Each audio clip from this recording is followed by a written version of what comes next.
my name's Jonathan Gatwood, and I'm based in the UK, in England. I've been using GIS now for over 30 years, mainly in the environmental sector, in a very broad environmental applications of GIS. For the last 10 years, I've been running my own GIS consultancy, working mainly in the UK, but with clients around the world, including some African projects. And for about 5 years, I've been a volunteer with an organisation called Map Action that provides mapping support for humanitarian disasters around the world. So while my day-to-day work has generally been UK based, I'm very well versed in using GIS and data sources from all over the world. And as a consultancy, I get asked to be involved in a huge variety of GIS projects, both in terms of just pure map production, but also in analysis, data analysis, data sourcing, and so on. And the types of projects I've been involved in range from ecological mapping, mapping bird flights and animal surveys, through to land use applications, looking at different uses of land and assessment for different purposes, through to renewable use of GIS for assessing renewable energy options, as well as contaminated land and waste management. So fairly broad ranging. I use on a day-to-day basis, I use QGIS, which I know this course has the practical exercises mainly based on QGIS, but I also use the Esri products, ArcGIS, ArcMap, and ArcPro, as well as using the sort of tools such as Google Earth. So again, in any of the questions that you might want to ask, I'm happy to take any questions, either in more generic terms of applications of GIS, or the use of GIS data and the general functions you can use, or more specific ones relating to how do you do a particular function in a particular GIS package. As Johan has said, if you can put your questions, either raise the hand using the icon below, or actually type your questions into the chat, then those will be drawn to my attention, and I'll try and answer those as we go through the mapping clinic session. No question is out of limits. I may not be able to answer them all, but I'll give my best shot at answering the questions.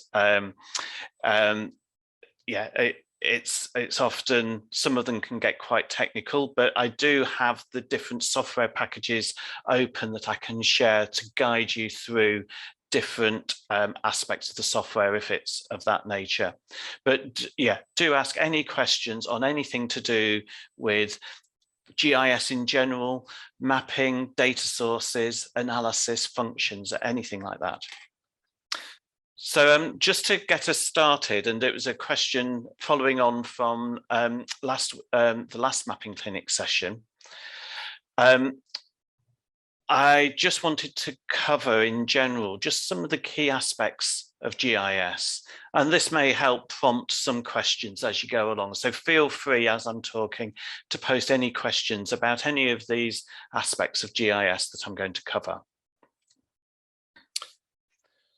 So from the GIS, I mean, the GIS is actually just it's a toolbox. It's for you all involved in various aspects of conservation or environmental use. The GIS is just one of your tools that you have available. For me, it's what I use every day, but for yourselves, it will be a tool to help you do your conservation or environmental work. but like any tool, it's worth knowing how that tool works and the different aspects to that, and the elements of the tool that you need to consider. So I'm just going to go through 6 aspects of what makes up a GIS. A key part of the GIS is in the data acquisition. Everything from the GIS perspective runs from the data, and without data, you can't do anything in the GIS. So data acquisition is a big part of both the use and the setup of GIS. And that data can come from a variety of different sources. It can actually come from direct field observation.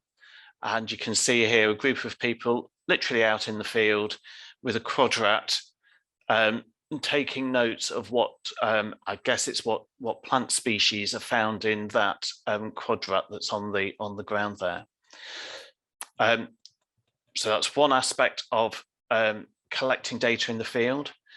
But more typically these days, there's a variety of electronic survey methods that can be used.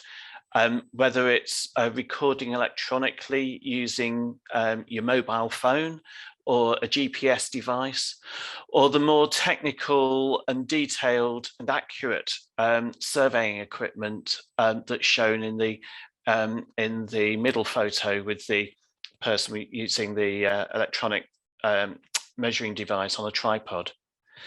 But also, equally these days, there's a lot of data acquisition through the use of remote sensing, which also includes the use of drones and UAVs, whether that's for capturing imagery or other sensors for doing photogrammetric surveys, thermal mapping, and so on.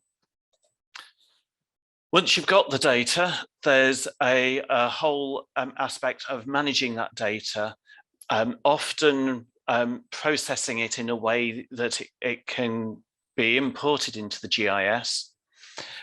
So a lot of time is often spent using spreadsheets and other data management tools to clean up the data, to cleanse the data, or to restructure the data so it's fit for purpose for use in the GIS. Once the data is actually in the GIS, then it becomes available for data analysis. And this is sort of the crunch of why people use GIS, because it opens up a whole load of different analytical capabilities within the general GIS tool. Whether that's just manipulating the boundaries of data, creating buffer zones, or in this particular example, overlaying different layers of data, integrating different layers of data, and analyzing the coincidence or the overlaps of data. And there's a whole raft of hundreds of different tools available within the GIS. And a quick look through QGIS in the vector and raster tools and the tool processing toolkit will show the huge range of data analytical tools that are available to you. Another key aspect of GIS is the storage of the data, and particularly with modern survey methods and the use of satellite and aerial imagery, data storage can be a big issue. And there's lots of aspects to this, whether it's cloud storage on a file server within your organization, or maybe just on the on a USB pen drive or a USB external drive. But there's always the aspect of needing to store the data that you've captured or surveyed. There's then data output, and typically with GIS, people tend to think of the output being the map, and often people will just use the GIS just with the map output in mind. And sometimes the GIS just gets used as a map drawing package, and that's fine if that's what the output is that you need. But you don't have to be limited to just outputting a map.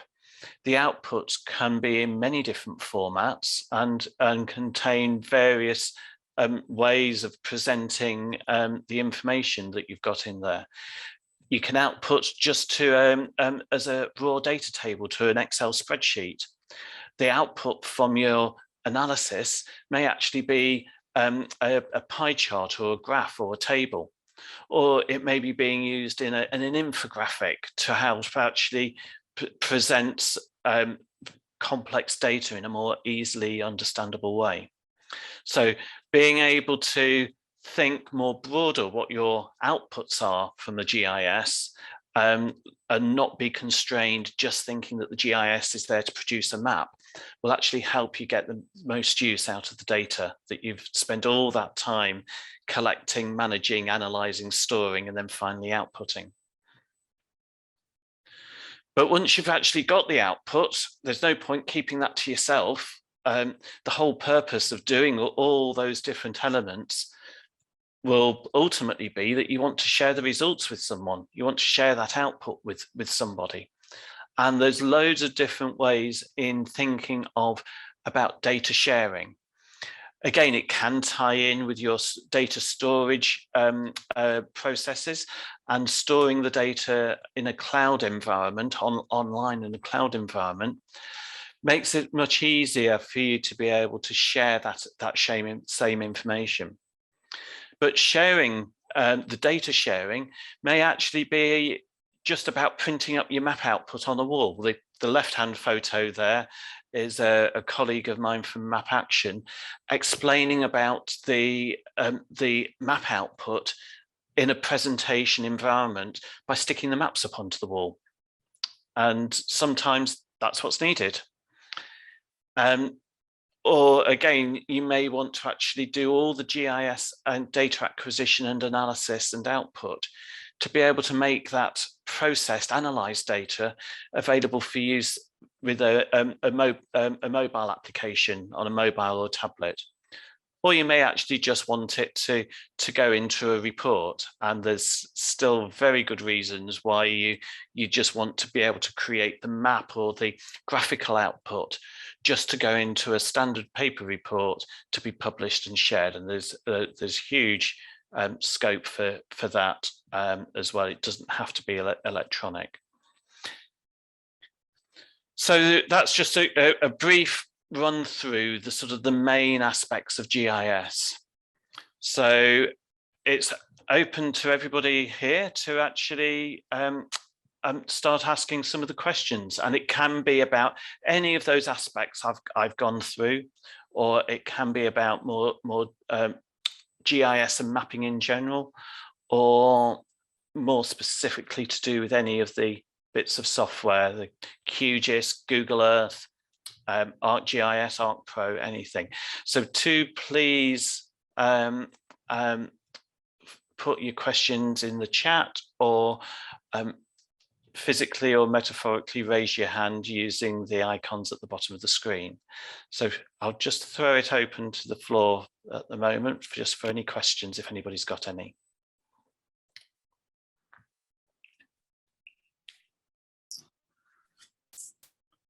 Any specific questions from anyone? Kudzai, I welcome you. I see you've joined here.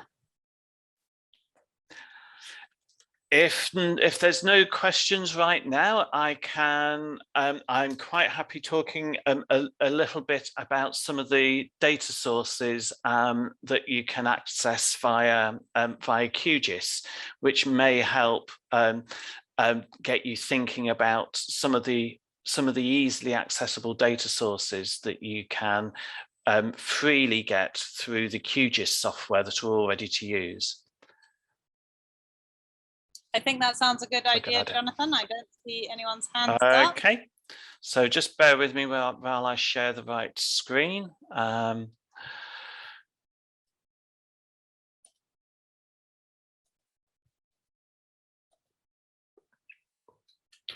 Right. So again, I'm just going to go through a few aspects on QGIS, on data sources. But while I'm talking, feel free to put any questions that you think of in the chat, and I can pick those up as we go, or just at the end of this short little session. So I've got here the activity data sets that have been provided for you on this course, and they're just loaded up into a QGIS environment. And I hope you've all been able to have a chance of using QGIS or using one of the other GIS software, ArcGIS, ArcMap, with the data source, the activity data sets that have been provided. But just a few things in QGIS that you may not have come across. Again, we were talking about all the tools and the analysis that's available, and a really useful aspect of QGIS is the ability to add to that functionality through the use of plugins. And plugins are particular bits of functionality of tools that other people have written and made available to the QGIS community. And if we go to plugins from the pull down menu and manage and install plugins, I'm not sure whether you'll be able to see that list. I'll just, you may not be able to see that list because of the way I'm sharing the screens, but under the plugins and— We can, Jonathan. You can, brilliant, okay, thanks. So there's a huge list of other functions and plugins that you can actually add to or install into QGIS. And a really useful plugin that should be one of the first ones you install to gain access to a lot of extra data sources is something called, and I've just forgotten exactly what it's called now, Quick Map Services. So in the search bar at the top, if you just start typing, you can see the tools available, and there's one here that I've already got installed, but to click on any of the plugins and install plugin, it will install this plugin called Quick Map Services. And when installed, that will be available as a pull down tool from the menu, which will give you a whole load of different mapping backgrounds. So the map that you see here, the satellite image map that you see here, was provided as part of the activity data sets. But if we zoom out, you'll see that that was actually it's only one square, only covering part of the world. If we actually use the Quick Map Services for the Google satellite imagery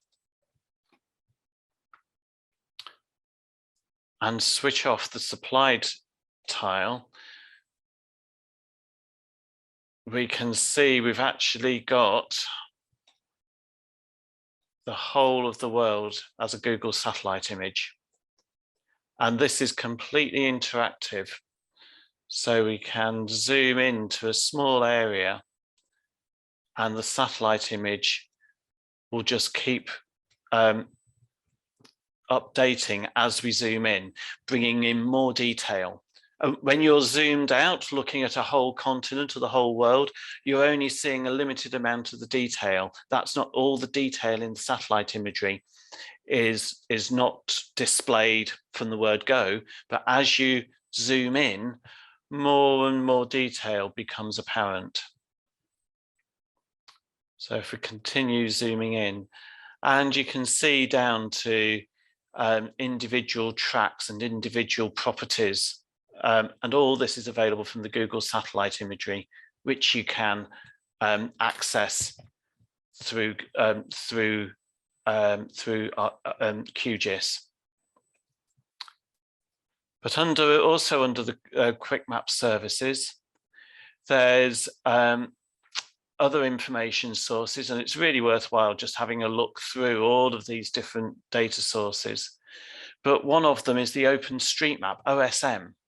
And I'm not sure if any of you have explored the OpenStreetMap data at all, but it's a crowdsourced worldwide map.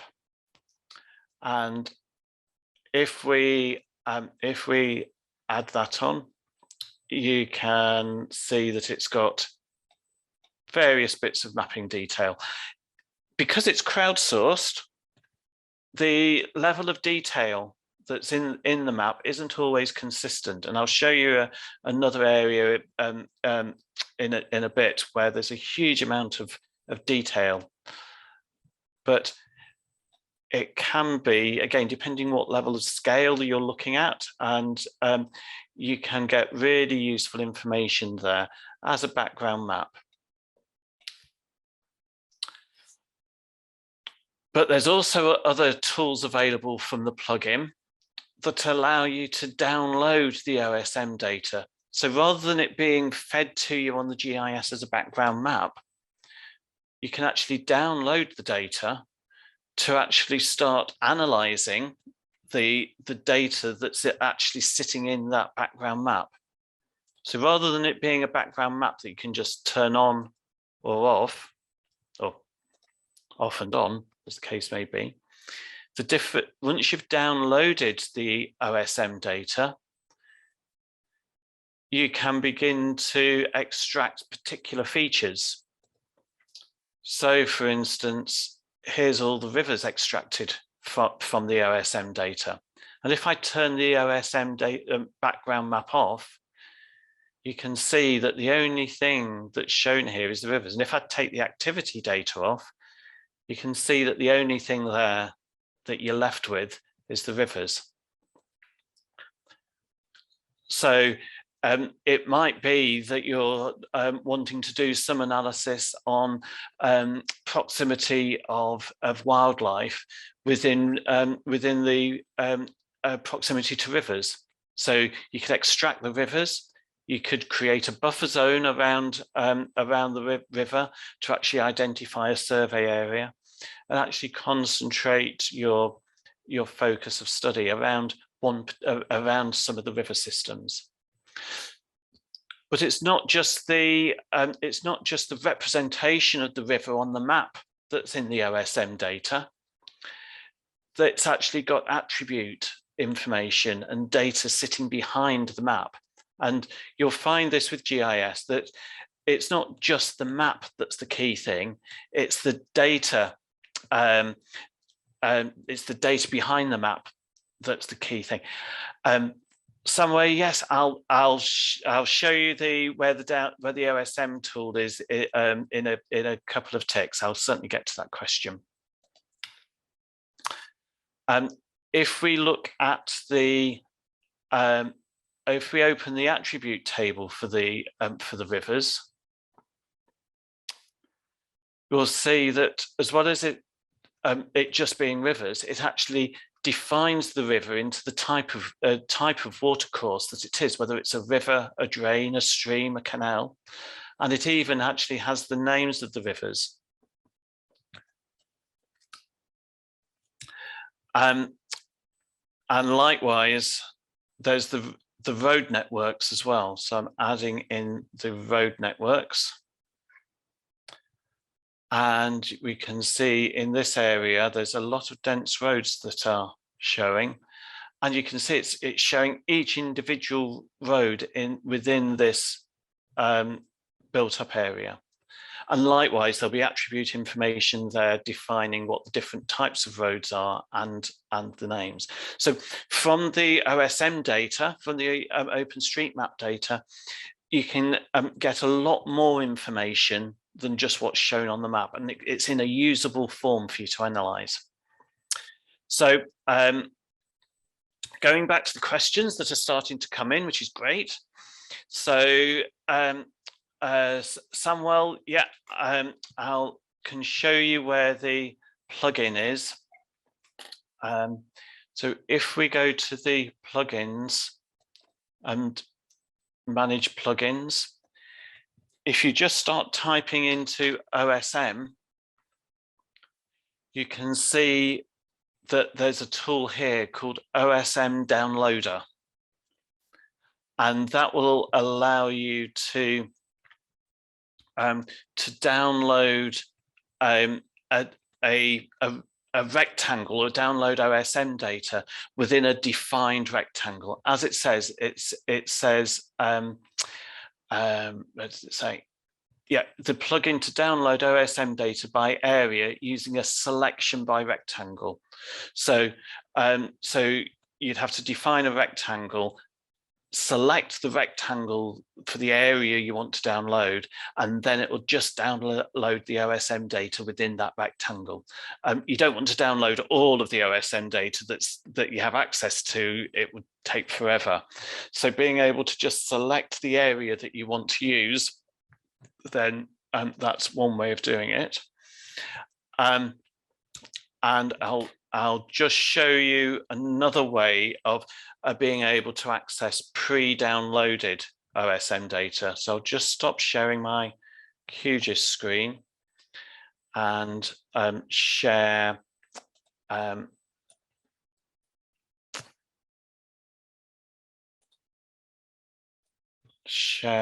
my web browser.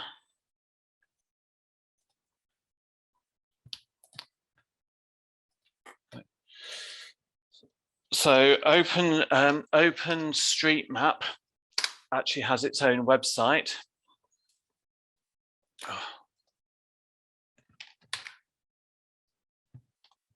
So I'll have to use another browser for that.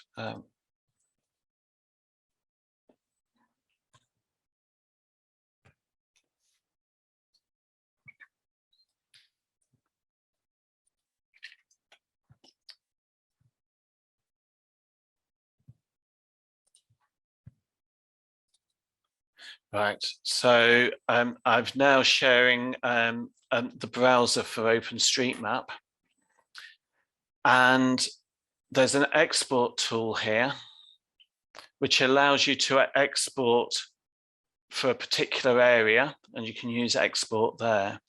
But these links here, such as the Overpass API, will doesn't seem to be working at the moment. But these links are, here's one for Planet OSM, and this allows you access to other areas that have actually been already downloaded. So going to the OSM website will allow you access to regions or countries of OSM data that has already been downloaded. I'm just looking at Samuel's question as well.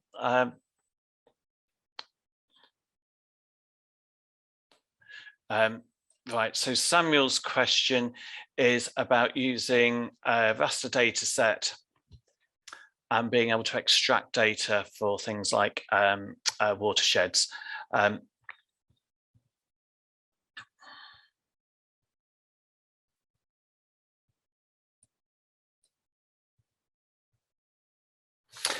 Right, yes. So if you have a raster data set, I'll stop sharing my screen on that one and go back to sharing my QGIS screen.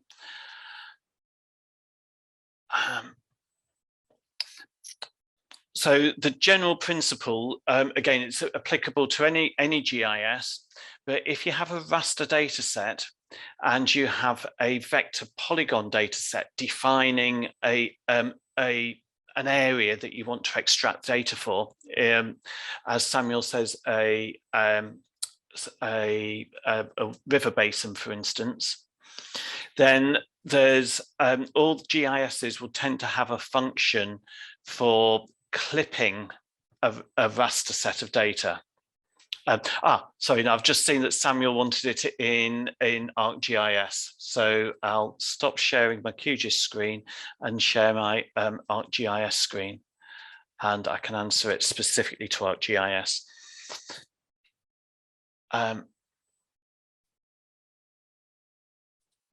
So I'll just open the QGIS.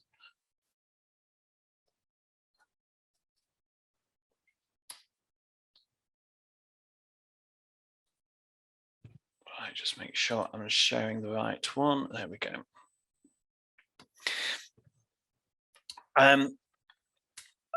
No problem at all, Samuel. Glad you found that one interesting. Right, so for clipping, let's see if we can do it on the raster data that we've got in the activity data sets. So we may want to just have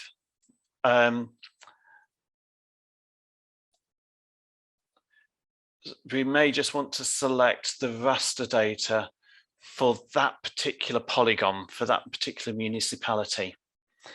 And the function involved that you need for that is a raster clip function. So if we go to the Arc toolbox,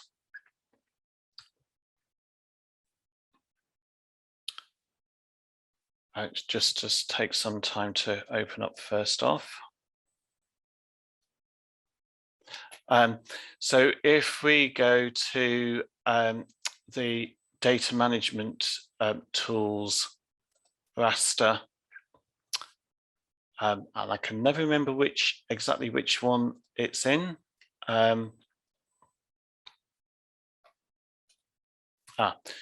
processing clip. So we input the raster base, that the raster data that we want. So in this one, Africa base map.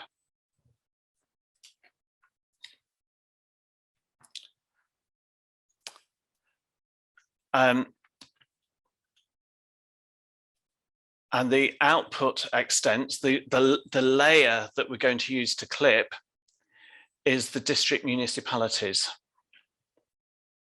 And we're going to use the input features for clipping the geometry. And we're going to maintain the clipping extents. So if we click OK,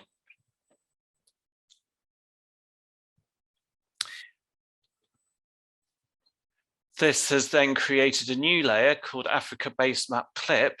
And if we turn off the other layers, we'll see that it's actually just clipped the raster to the selected polygon from the other data set. So if that raster data was a raster data set of land use polygons, and land use classifications or habitat vegetation classifications, and you select or have got another layer for the river basin or the sub basin that you want to clip it to, then you can use that same function to just end up with your land cover data for the river basin that you need. So I hope that that's covered your question, Samuel. And there's other ways of doing it as well. That if you wanted to, Samuel's raised his hand. Yes, Samuel. Have you got a question you want to ask? Yes, thank you. Yeah, for the illustration. My question was, now assuming you have a polygon with multi polygons, there are multiple, like the one you are displaying there with red. The one you are displaying with red, yeah? Yes. That vector has multiple polygons in it. Yeah. Assuming now you want to get some data, some analysis data about land cover for all of those polygons, those districts at once, which kind of tool do you use? Okay. Yes, very good question. It's sometimes a process that is the easiest process for one area is not suitable or is quite involved, time consuming to do for all the areas. So yeah, so good question. If the data that you've got is land use, a raster data set for land use, perhaps the best way of approaching that is to convert that raster data into a polygonized data set. So you turn the raster data to a vector data set. And then what that allows you to do is you've then got lots of polygons for all the different land cover types, lots of polygons, but in one layer. And then you have another layer that's all the polygons for your river basins. And there's a function in ArcGIS.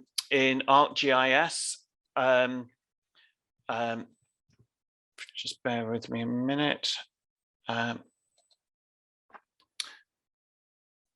Yes, there's a function in ArcGIS called Intersex or Union. They work in similar ways, but are slightly different. So again, depending on the data sets you've got, using intersect or union will cut the land use polygons that you've got on the boundaries of your river basin layer that you're putting it, that you're intersecting it with. So you'll then have it will then result in another third layer that's the combination of the two. So you can then each of the land cover classes will also be given an attribute for the river basin it falls in.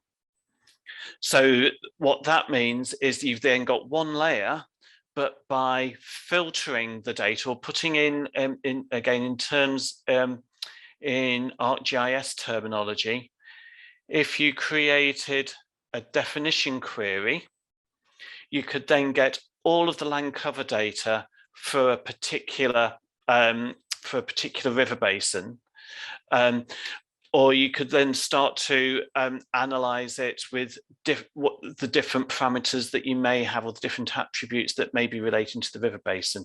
But using the intersect and or union tools allows you to add the river basin name to the land cover or the habitat map, and where the habitat where the land cover polygon is split by the river basin, you'd have the same habitat type, but there'll be one polygon relating to river basin A and an adjoining polygon of the same land cover type in river basin B. And you can then start to do area calculations on the, say, the amount of different the area of the different land covers in all the different different river basins in one go. And keeping everything in one layer would allow you to do those basin-wide calculations without having to repeat it for every single river basin, because you've all just got it in one layer. So that, yeah, I hope that gives a bit of an indication of how you'd approach that.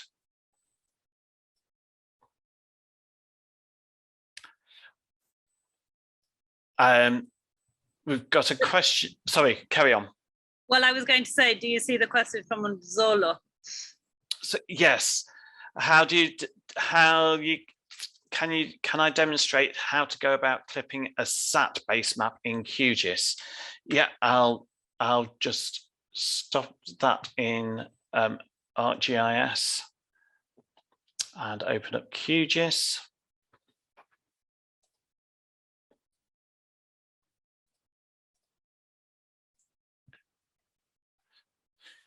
Right, so I'll demonstrate it on the same set of data. So, and it'll be a similar process. So we've got the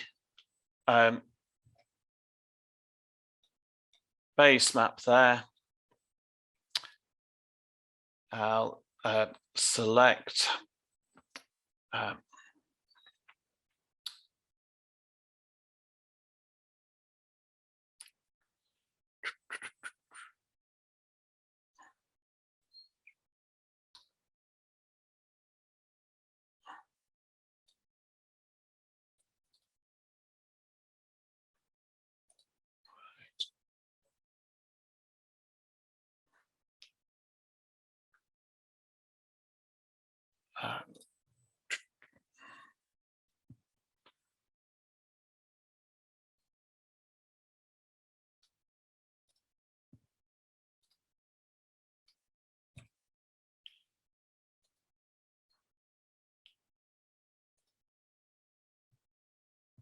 right, I'm just trying to select the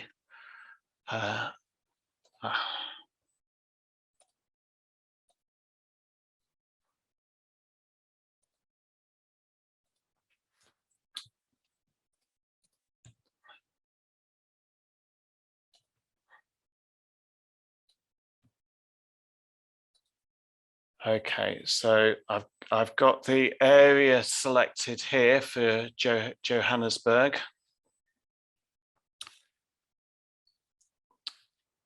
And the function for clipping the raster is under the raster tools.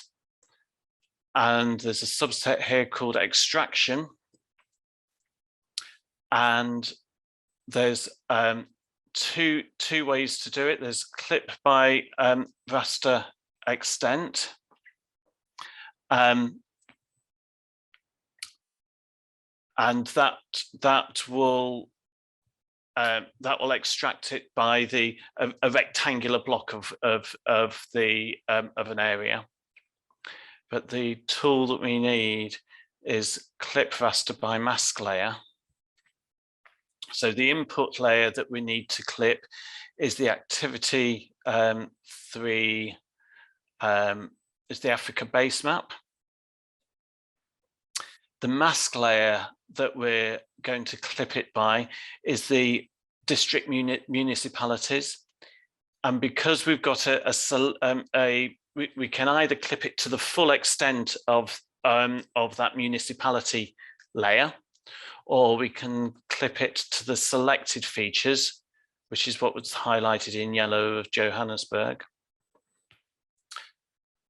The CRS is the coordinate reference system. So by default, it will use the coordinates reference system of the that's already set up for the input layer, and it will output it in the same CRS system. But we can choose which CRS system to actually output the data in.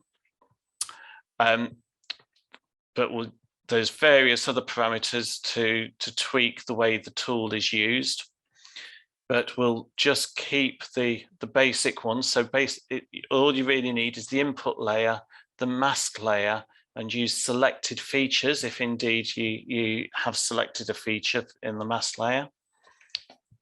And it will save it to a temporary file. So if we just run that, this is where live demonstrations always go wrong. You think it's going to work, and then it often never appears as you hoped. So that's now finished. And we can see that if we take the base map off, then we've actually got the clipped area of the original Africa base map. The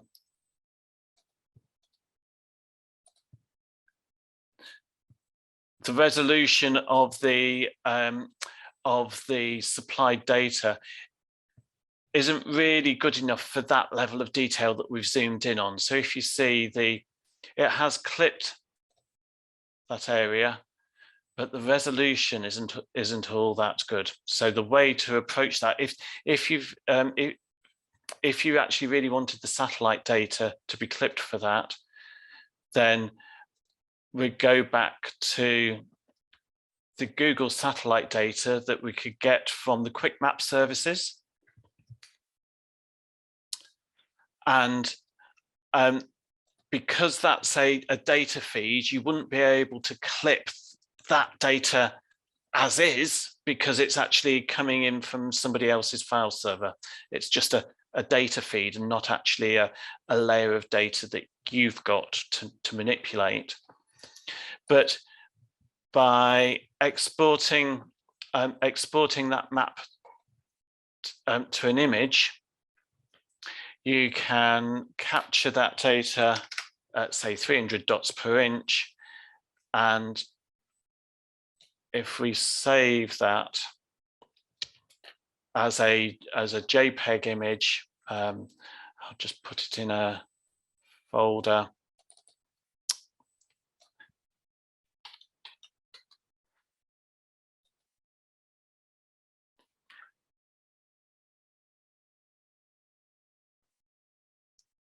And that's outputting that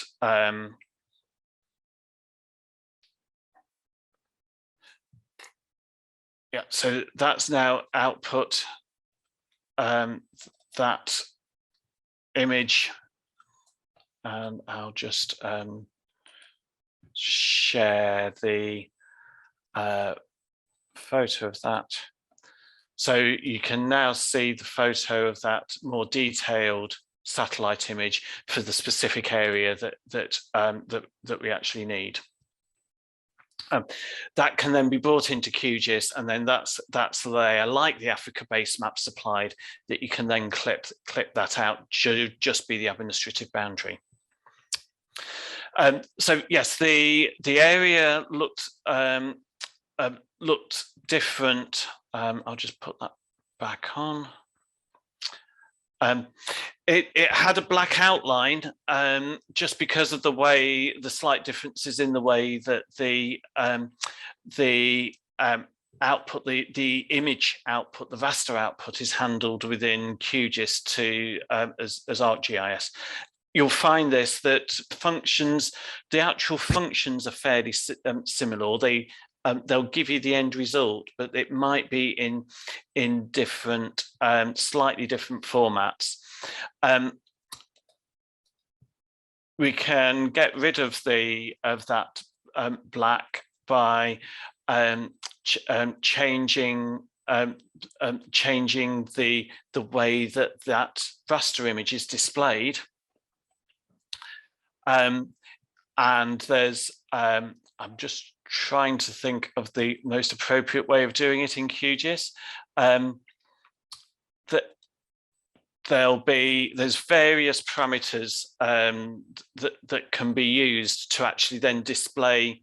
Well, we could display the black areas as white, or actually as set the black areas to be no data so that they don't display.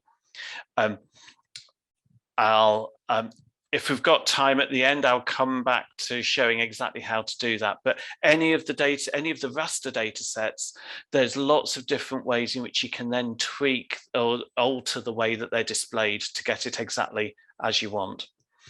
And as I say, if we've got time, I'll come back to actually showing exactly how to do that.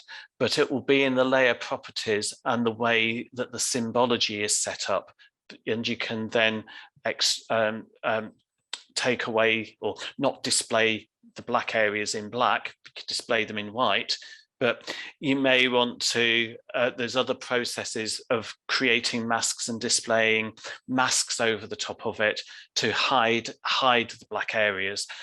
There's often sometimes several stages of different individual processes you need to get to the end result, and that is one of the failings. Well, it's one of the disadvantages of using QGIS as opposed to say ArcGIS, that you can always get to the end result the same, but sometimes you have to go through several processes to get there, whereas a particular function in a different GIS software will sometimes give you the end result you want in one process. Yes, Siobona has asked about creating a buffer in ArcGIS and QGIS, so I can quickly show that as well. So if we go back to the OSM data of rivers, for instance,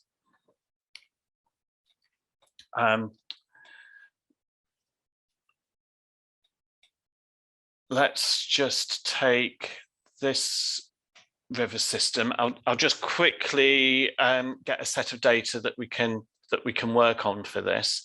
So what I'm going to do is rather than create a buffer zone around all of the rivers in the whole of the data set, I'm just going to create a subset. So I'm going to export the rivers and put it to a layer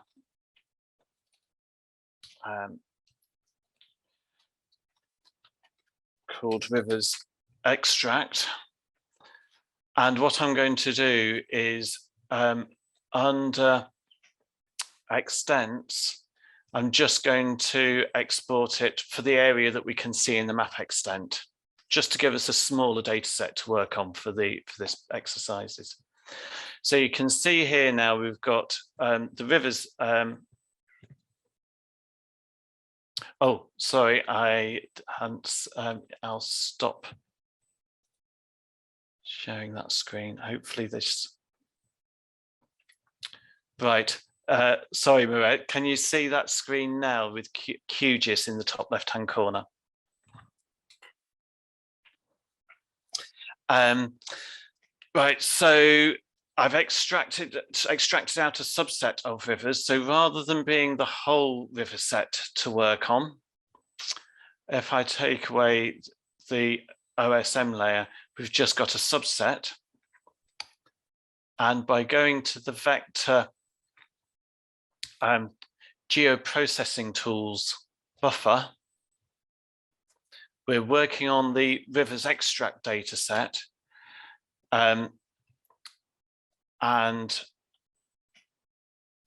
we want to create a buffer distance.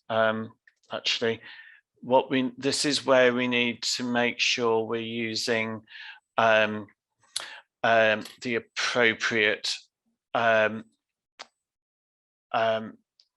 referencing system, CRS system. Going back to what we were saying in the previous session was about the differences between the WGS and the WGS 84 and the UTM. For doing measurement distances, we really need UTM zones. So picking the right UTM zone. I'll just do it quickly because I don't know the UTM zone off the top of my head of the area that we're dealing with.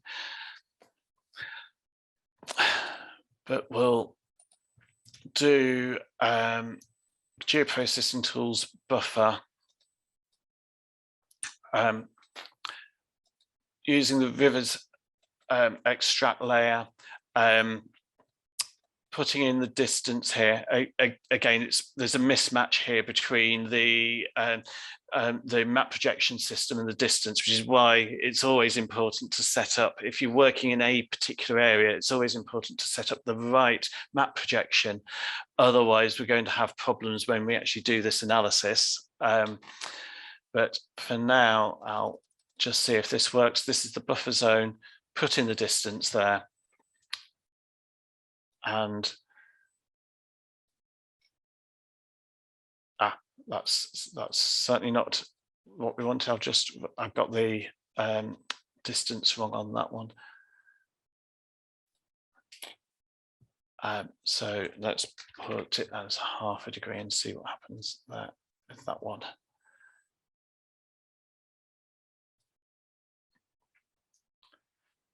Right, so what we've got there is the buffer zone around the different river segments. What it's actually done is created a buffer zone around each of the different river segments itself.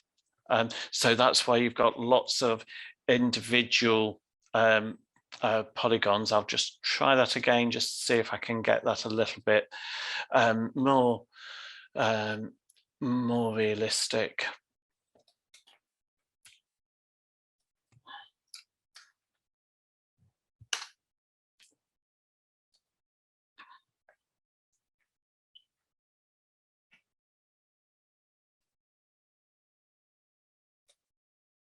Right, that's more the thing. So we've got a buffer zone around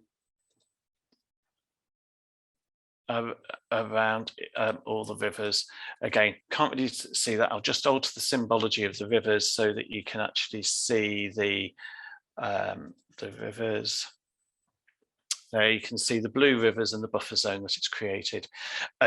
Again, the key, because we were working on a big global data set, to use these functions, this is where it's important to get the right map projection set up for whichever area of the world you're working on. If you don't have it set up from the outset, this is where problems of using some of the distance functions or distance processes will begin to get a bit more complicated. So again, making sure you've got the CRS system set up for the particular area in the world that you're working in will actually help that process go through. But I know we're just running over time a little bit, but I'll just show you the equivalent function in ArcGIS. So if we go back to ArcGIS,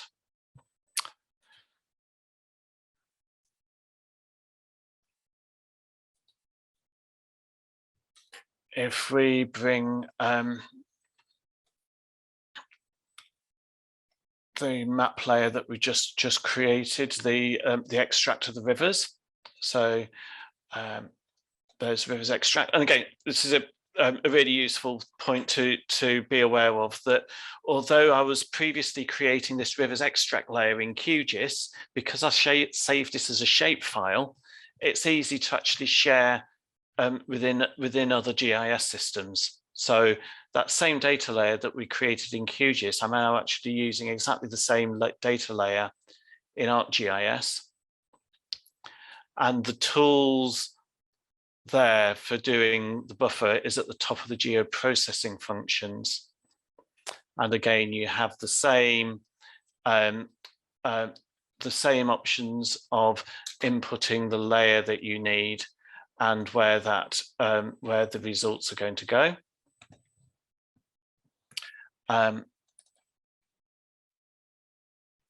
So we'll put that into the share screen Africa and call this river buffer.